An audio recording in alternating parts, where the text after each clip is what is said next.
بسم اللہ الرحمن الرحیم۔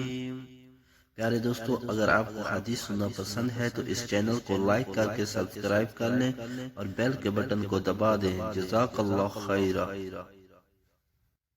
نبی کریم صلی اللہ علیہ وآلہ وسلم نے فرمایا، اللہ تعالیٰ نے تم پر ماں اور باپ کی نافرمانی، لڑکیوں کو زندہ دفن کرنا، واجب حقوق کی ادائیگی نہ کرنا اور دوسروں کا مال ناجائز طریقے پر دبا لینا حرام قرار دیا ہے، اور فضول بکواس کرنا اور کثرت سے سوالات کرنا اور مال ضائع کرنے کو مکروہ قرار دیا ہے۔ حدیث نمبر 2408، صحیح بخاری۔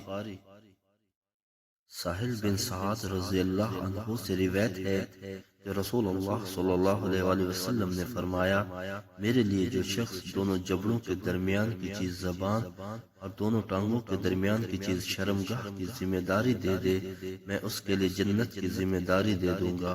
حدیث نمبر 6474، بخاری شریف۔ اگر ہو سکے تو اپنے والدین اور آقا کی ساری امت کے اصحال ثواب کے لیے ان حدیثوں کو زیادہ سے زیادہ شیئر کریں۔ جزاکم اللہ خیرہ۔